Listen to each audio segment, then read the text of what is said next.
শুনুন।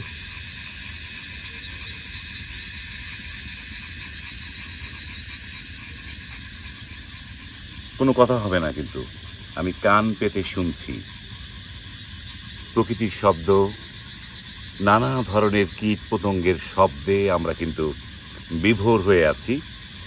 সুপ্রিয় ভিউয়ার, আমরা অচিনপুরের টিম এসেছিলাম হযরতপুর পাড়া গ্রামের যেই জায়গাটাতে আমরা আছি।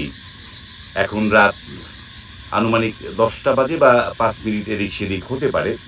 আমরা যেই ব্রিজের উপরে দাঁড়িয়ে আছি, পিছনে পল্টু আছে, এখানে মঞ্জু আছে এবং ক্যামেরার পিছনে খোকন ভাই আছে।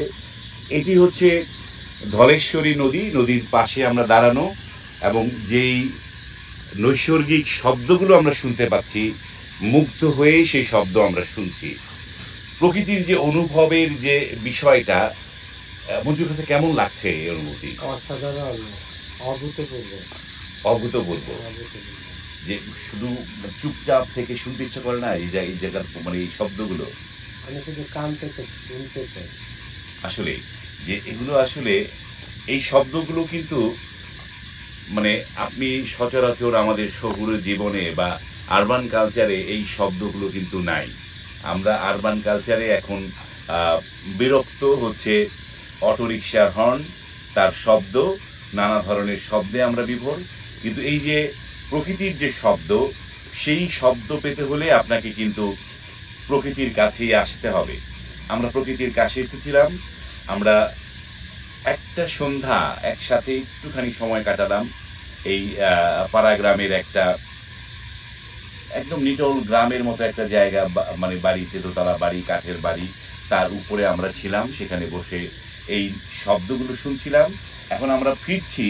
এই ফেরার পথে আমাদের এই অনুভূতিগুলো আপনাদের কাছে সাথে প্রকাশ করলাম। তো কবির কেমন অনুভূতি হচ্ছে? কবির বরাবরের মতোই অসাধারণ।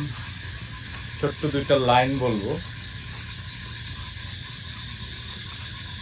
তোমাদের যেখানে স্বাদ চলে যাও, আমি রয়ে যাব এই বাংলার পারে, দেখিব ভোরের বাতাসে কাঁঠাল পাতারা ঝরে যায়। চমৎকার এই অনুভূতির সঙ্গে যদি নিজের মিল খুঁজতে চাই বা খুঁজতে পেতে যাই, তাহলে এই প্রকৃতির কাছেই আসতে হবে।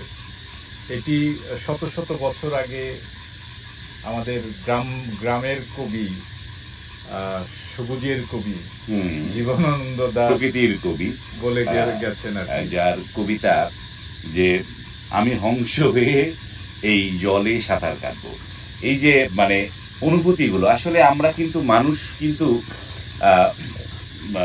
প্রকৃতির যে সাথে যে আমাদের যে চলা বা প্রকৃতির প্রতি যে আমাদের যে তার কাছাকাছি থাকতে পারা, এটি আসলে কিন্তু সব সময় আমাদের হয়ে ওঠে না। কারণ আমাদের নগর জীবনে শহরে থাকা, কিন্তু এই নদীর কাছাকাছি থাকা, বিলের কাছাকাছি থাকা, এই যে বর্ষা মৌসুম, এবার একটু বর্ষা মৌসুমটা অনেক দীর্ঘায়িত হয়েছে। সারা বিশ্বেই বর্ষাটা একটু বেশি, এবং এই বৃষ্টির যে শব্দ শুনতে পারাটা, সেটা শুনতে আমরা গিয়েছিলাম।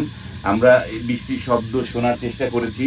এখন শুনছি এই প্রকৃতির শব্দ, এবং এই যে নানা ধরনের কীট পতঙ্গের ডাকে যে এই রাত্রির কালের যে আবহাওয়াটা, অদ্ভুত একটা অনুভূতি কিন্তু মনের মধ্যে নাড়ায়, সাড়া দেয়, এবং সেটি কিন্তু উপভোগ করতে আমরা এসেছিলাম। আপনারাও কিন্তু সেগুলো উপভোগ করবেন। আমরা এই অচিনপুর বরাবর একটা কথা বলি, প্রকৃতি বাঁচাও, আমাদের প্রকৃতিগুলোকে রক্ষা করতে হবে।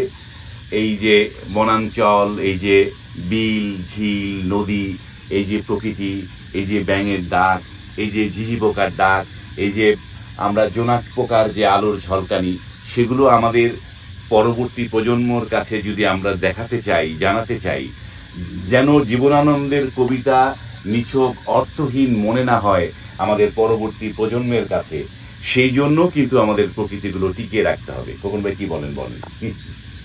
আমি তো আসলে একদম বাক্যহারা। মানে আজকের এই আবহাওয়া, মেঘলা আকাশ, টিপ টিপ করে বৃষ্টি পড়ছে গায়ে, আর এই যে ধলেশ্বরী নদীর পার, এই পরিবেশটা দেখেই আমার মানে মনটা ভরে গেল, মনে হয় সারা রাত এখানে দাঁড়িয়ে থাকি। হ্যাঁ, এখানটায় মানে থাকা যায় সারা রাত, এই উপভোগ করা যায়। আমাদের তো মানে পরিবারের টানে আমাদের ফিরতে হচ্ছে, না হলে তো আমরা এখানে থেকে যেতাম। অসম্ভব ভালো লাগছে। তো ভিডিওটা দীর্ঘ করছি না, এখানে শেষ করছি। এটি আবারও বলে দিই, এটি হচ্ছে পাড়াগ্রাম থেকে কোন গ্রামে গিয়েছিলাম আমরা তখন ভাই? পাড়াগ্রামের যে পাড়াগ্রাম থেকে ডান দিকে আসে জায়গাটা, যাতে এটা একটা কি গ্রাম যেন আমার, এটা আসলে ধলেশ্বরী নদীর পাড়ে একটি জায়গা। চমৎকার উপভোগ করলাম আমরা, আমাদের অনুভূতিগুলো আপনাদের সাথে শেয়ার করার চেষ্টা করলাম। ভিডিও ভালো লাগলে লাইক শেয়ার করবেন। ভালো থাকবেন। শুভরাত্রি।